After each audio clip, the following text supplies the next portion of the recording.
Hello, everyone. I am Dr. Nicole Martin, your double board certified family medicine and preventive medicine physician. And I help busy professionals use preventive and integrative therapies to not only improve the symptoms of many illnesses, but to cure some illnesses and truly save lives. Through my programs, seminars, and books, you will get healthy and stay healthy. You can find me on all social media platforms at www.drnicolemd.com. That is DRNICOLLEMD.com. So today we'll talk about disparities in care during the COVID-19 pandemic, and this is part 2 of our series. So I'd like to start by saying communities of color have long faced disparities in the healthcare system, in part because of discrimination, poor health, and insufficient insurance coverage. There have been many reports of racial bias in medicine, often called implicit bias, and that Black patients receive inferior medical care to white patients. For instance, pain is undertreated in Blacks because of the thought that Blacks have less sensitive nerve endings, or that our blood coagulates faster or more quickly, or it's just thought that Black pain is just rated lower than whites. Blacks are more likely than whites to receive drug testing when prescribed long-term opiates, even though whites show higher rates of overdose. So Blacks also are taught to be responsible for their own state of health and are blamed for their own health conditions, while whites are thought to be victims of their own state of health. And resources should be given to help those victims. As such, Black people are now being blamed for dying from COVID-19. So I would like to point out that no one was blamed for contracting and dying from COVID-19 until it was pointed out that Black people were contracting and dying from COVID-19 at higher rates than their non-Black counterparts. So as far as testing and treatment are concerned, racial bias in medicine could lead some healthcare workers to underestimate the health complaints of Black patients and or undertreating or being less aggressive with symptoms. A recent article in the Washington Post reported that African Americans appear to be shortchanged even in testing for COVID-19. That could make the racial disparities in rates of infection and death even worse, as delays in testing leads to delays in treatment, which can lead to preventable death.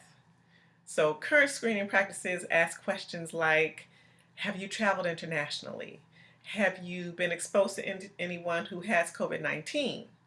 These questions miss several important factors. One, many people don't know if they've been exposed. Two, there is a lack of testing in communities of color.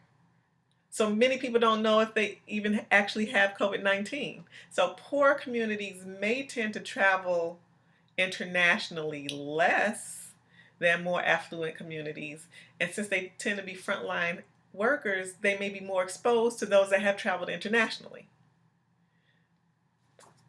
One study suggests that Black people who visited hospital systems and they expressed their symptoms of COVID-19 in February and March were less likely to get tested or treated than white patients. So delays in testing have been linked to lack of testing resources. So you have these communities where you just can't find a test, and that's usually in the minority communities. And not fitting the screening criteria, but many fear that providers may also misinterpret or ignore their COVID-19 symptoms, in the Black patients. So as of May 7th, I know we're a month out, but as of May 7th, only Illinois and Kansas were reporting who was getting tested. So in Illinois, African Americans make up 30% of coronavirus deaths and 24% of confirmed cases.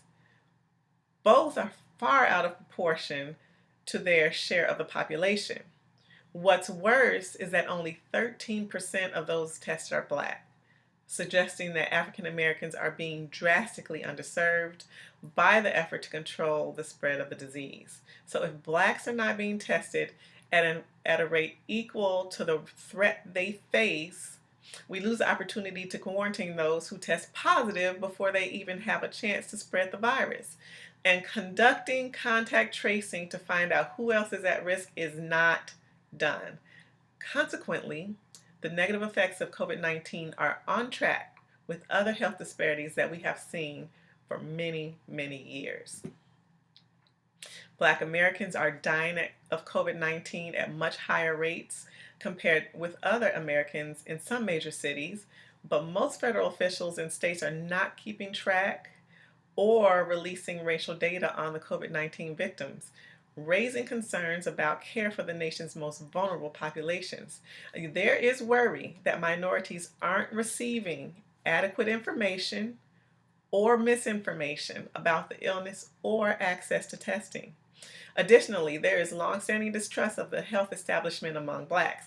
So the distrust caused by slavery, racism, and public health events such as the Tuskegee experiment informs how many African Americans view the government's response to the COVID-19 pandemic. Having an awareness of the long history of medical experimentation on Black people is important. Couple that with the new virus and the development of a new vaccine, many Blacks are indeed skeptical. So for more information on health disparities in general, and to illustrate the impact of health disparities, please watch Unnatural Causes. Is Inequality Making Us Sick? You can go to unnaturalcauses.org. This is a 7-part documentary series that explores racial and social inequalities in health.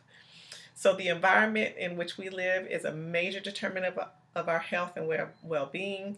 Clean air, water, soil, plants, food supplies, and even our community environment, which includes the social determinants of health, are essential for our personal health. We will continue to talk about the environment and try to answer the question, what is an unhealthy environment and how does it get under the skin? The environment's effect on our health is complicated, but there are ways that we can prevent and reduce toxic exposure. Thank you for listening, and stay tuned as we examine disparities in mortality during the COVID-19 pandemic. Talk to you soon.